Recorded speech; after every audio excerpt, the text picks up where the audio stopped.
क्या आपने कभी सोचा है कि माता वैष्णो देवी कुमारी कन्या रूप में ही क्यों पूजी जाती हैं, जबकि अधिकतर माता के स्वरूपों की पूजा सुहागिन देवी के रूप में की जाती है। लेकिन माता वैष्णो देवी का स्वरूप इससे भिन्न क्यों है? इसके पीछे एक रोचक पौराणिक कथा है जो बहुत कम लोग जानते हैं। इस वीडियो में हम आपको बताएंगे कि आखिर माता वैष्णो देवी कुंवारी क्यों है और उनके इस रूप के पीछे कौन सी रहस्यमयी कथा जुड़ी हुई है। माता की यह कथा सुनने से भक्तों की सभी मनोकामनाएं पूरी होती हैं। इसीलिए वीडियो को अंत तक देखें, साथ ही अपने दोस्तों के साथ शेयर करें और सभी माता के भक्त कमेंट बॉक्स में जय मां वैष्णो देवी जरूर लिखें। जय माता दी। दोस्तों, ये कथा त्रेता युग की है, जब दक्षिण भारत के रामेश्वर में समुद्र किनारे एक मंदिर गांव था, जहां रत्नाकर नाम के एक पंडित रहते थे। पंडित रत्नाकर शिव जी और मां आदिशक्ति के बड़े भक्त थे। गांव और शहर में रत्नाकर जी का बहुत मान सम्मान था, लेकिन उनकी कोई संतान नहीं थी।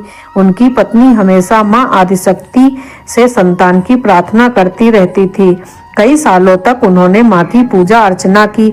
आखिरकार कई वर्षों की प्रार्थना के बाद एक दिन मां ने उनकी सुन ही ली। रत्नाकर की पत्नी गर्भवती हो गई। एक रात रत्नाकर के सपने में एक बालिका आई और कहने लगी, मैं तुम्हारे घर आने वाली हूँ, लेकिन एक शर्त है, तुम मुझे जो कुछ भी मैं करना चाहूँ उसमें रोकोगे नहीं। रत्नाकर, जो एक सिद्ध पंडित थे, उन्हें यह समझ में आ गया कि माँ आदिशक्ति के 3 गुण सत, रज और तम को दर्शाने वाली महासरस्वती, महालक्ष्मी और महादुर्गा ने मिलकर ही इस कन्या का रूप धारण किया है। समय आने पर इस दिव्य कन्या का जन्म हुआ। रत्नाकर समझ चुके हैं कि ये कन्या धर्म की रक्षा के लिए मां आदिशक्ति का अवतार है। इसी भावना के साथ उन्होंने कन्या का पालन पोषण शुरू किया। तीनों महाशक्तियों के मिलन से प्रकट हुए इस स्वरूप को उन्होंने त्रिकुटा नाम दिया। त्रिकुटा का स्वभाव जन्म से ही अनोखा था। वो बचपन से ही पूजा पाठ और धार्मिक कार्यक्रमों को देखकर बहुत खुश होती थी। अभी उसका 10वां साल भी शुरू नहीं हुआ था कि उसे ये मालूम हो गया कि भगवान विष्णु ने भगवान श्री राम के रूप में धरती पर अवतार ले लिया है। तब त्रिकुटा ने यह संकल्प लिया कि वो भगवान श्री राम से ही विवाह करेंगी, नहीं तो जीवन भर अविवाहित रहेंगी। त्रिकुटा ने अपने पिता से कहा कि वो रामेश्वरम के तट पर रहकर तपस्या करना चाहती है। शर्त के अनुसार रत्नाकर ने उसे नहीं रोका। 10 साल की उम्र से ही त्रिकुटा ने समुद्र तट पर एक कुटिया बनाकर रहना शुरू कर दिया। वो भगवान श्री राम को अपना पति मानकर उन्हें पाने के लिए कठोर तप करने लगी। त्रिकुटा इसी तरह घोर तपस्या करती रही और कई साल बीत गए। सीता हरण के बाद भगवान श्री राम लक्ष्मण के साथ अपने दल को लेकर सीता की खोज में रामेश्वरम पहुँचे। श्री राम को वो पुल बनाने तक रोकना था। एक दिन भगवान श्री राम समुद्र तट पर विचरण कर रहे थे, तभी उन्होंने एक तेजस्विनी कन्या को देखा और आश्चर्यचकित हो गए। उस कन्या के ओज और आभा से वो स्थान अलग ही प्रकाश से जगमगा रहा था। भगवान श्री राम उत्सुकतावश उस कन्या के तपोस्थल तक पहुंचे। भगवान श्री राम ने उस कन्या से पूछा, देवी तुम कौन हो और इतनी कम उम्र में इतनी कठोर तप क्यों कर रही हो?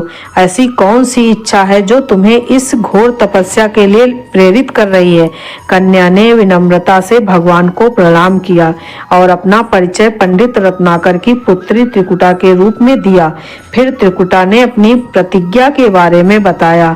वो जान गई थी कि उनके सामने स्वयं भगवान श्री राम खड़े हैं, इसीलिए उन्होंने विनम्रता पूर्वक उनसे निवेदन किया कि वे उन्हें अपनी पत्नी के रूप में स्वीकार कर ले। इस पर भगवान श्री राम ने कहा, यह संभव नहीं है। मैं एक पत्नी व्रत का पालन कर रहा हूँ और अपनी पत्नी के अपहरणकर्ता को दंड देने के लिए सेना सहित यहाँ तक आया हूँ। त्रिकुटा को यह सुनकर बहुत आघात पहुंचा। उन्होंने अपने कठोर तप का हवाला देते हुए भगवान श्री राम से विवाह करने की फिर से प्रार्थना की। त्रिकुटा ने कहा, प्रभु क्या मेरा तप व्यर्थ चला गया? क्या मेरे तप में इतनी शक्ति नहीं है कि मैं आपको पा सकूं? यदि मेरा तप अभी पर्याप्त नहीं है तो इसे और कठोर करूंगी और तप कर सकती हूँ और तब तक करती रहूंगी जब तक मेरी अभिलाषा पूरी नहीं हो जाती। भगवान श्री राम ने कहा, जब मैं सीता का पता लगाकर लौटूंगा तब तुम्हारे पास आऊंगा। अगर तुम मुझे पहचान लोगी तो मैं तुम्हारा इस बात पर उचित निर्णय करूंगा। त्रिकुटा को यह सुनकर बहुत प्रसन्नता हुई कि उनका तप सफल हो रहा है और भगवान ने उन्हें स्वीकार करने का आश्वासन दिया। अब उन्हें अपने स्वामी की परीक्षा में सफल होना है। इस प्रसन्नता से भरकर त्रिकुटा का उत्साह और भी बढ़ गया। उन्होंने और भी कठिन तप करना शुरू कर दिया। उनके तप का प्रभाव ऐसा था कि उनकी कुटिया के आसपास का पूरा क्षेत्र एक विशेष प्रकाश से जगमगा। भगवान श्री राम ने रावण के साथ युद्ध कर उसे पराजित किया। उन्होंने विभीषण को लंका का राज बना दिया और अपनी पत्नी, भाई और पूरी सेना के साथ अपने नगर को लौटने लगे। लंका विजय के बाद प्रभु पुष्पक विमान पर सवार होकर वापस आ रहे थे। भगवान श्री राम को त्रिकुटा से किया अपना वचन भी निभाना था, इसीलिए रामेश्वरम के तट पर पहुंचते ही उन्होंने उन्हें विमान रुकवा दिया। यह देख सभी आश्चर्यचकित हो गए। तब प्रभु ने उनसे कुछ समय प्रतीक्षा करने के लिए कहा कि इसके बाद वे अकेले ही आगे बढ़ गए। पूरी सेना भगवान की आज्ञा का पालन करते हुए वहीं रुककर उनकी प्रतीक्षा करने लगी। भगवान श्री राम ने एक बहुत ही वृद्ध ब्राह्मण का रूप धारण किया और देवी त्रिकुटा के पास पहुँचे। प्रभु कुछ देर तक उनके पास रुके, लेकिन त्रिकुटा उन्हें पहचान नहीं सकी। भगवान ने उन्हें पहचानने का मौका दिया, लेकिन देवी त्रिकुटा उनकी लीला को समझ नहीं पाई। तब भगवान श्री राम अपने वास्तविक रूप में आ गए और त्रिकुटा से कहा, देवी, मैं आपको दिए वचन के अनुसार आपके पास आया था, लेकिन आप इस परीक्षा में सफल नहीं हो सकी। वैसे भी इस जन्म में मैंने सीता से विवाह कर एक पत्नी व्रत का संकल्प लिया है, इसीलिए तुम्हारे साथ विवाह करना संभव नहीं था। देवी त्रिकुटा यह सुनकर कुछ निराश हो गई। भगवान श्री राम ने उनकी इस युग में एक पत्नी व्रतधारी होने का कारण मैं विवश हूँ। कलयुग में जब मैं कल्कि के रूप में अवतार लूंगा तब मैं तुम्हें अपनी पत्नी के रूप में अवश्य स्वीकार करूंगा। भगवान श्री राम ने कहा, तब तक तुम हिमालय स्थित त्रिकूट पर्वत पर जाकर तप करो और मेरे उस अवतार की परीक्षा करो। भगवान ने उन्हें आशीर्वाद देते हुए कहा, तुम इस संसार का कल्याण करते हुए भक्तों के कष्ट और दुखों का नाश करती रहो। उनके कुल में अवतार लेने और विष्णु की उपासक होने के कारण सारा संसार तुम्हारी पूजा माता वैष्णो देवी के रूप में करेगा। कलयुग में तुम्हारे लिए कुछ भी असंभव नहीं होगा।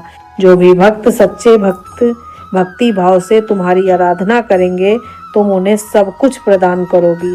भगवान श्री राम यह वरदान देकर वहां से चले गए। त्रिकुटा श्री राम से मिले इस वचन से अत्यंत प्रसन्न थी। उन्होंने प्रभु के आदेश के अनुसार संसार के कल्याण का संकल्प लिया और तप करने के लिए उत्तर भारत के मणिक पर्वत श्रृंखला के 3 पहाड़ों वाले त्रिकूट पर्वत पर आ गईं। वहीं वे माता वैष्णो देवी के नाम से विराजमान हैं। श्री हरि का वरदान प्राप्त होने के कारण वैष्णो माता अपने भक्तों की सभी मनोकामनाएं पूर्ण करती हैं। इसीलिए माता का स्वरूप कुमारी का है, क्योंकि वे श्री हरि के कल के अवतार की प्रतीक्षा कर रही हैं। उस अवतार के बाद भगवान उन्हें अपनी पत्नी के रूप में स्वीकार करेंगे। मुझे आशा है कि आपको माता वैष्णो देवी की अद्भुत कथा पसंद आई होगी। अगर आपको वीडियो पसंद आई हो तो वीडियो को लाइक करके कमेंट बॉक्स में जय मां वैष्णो देवी जरूर लिखें। चैनल को सब्सक्राइब जरूर करें। जय वैष्णो माता की। हर हर महादेव। जय श्री राम।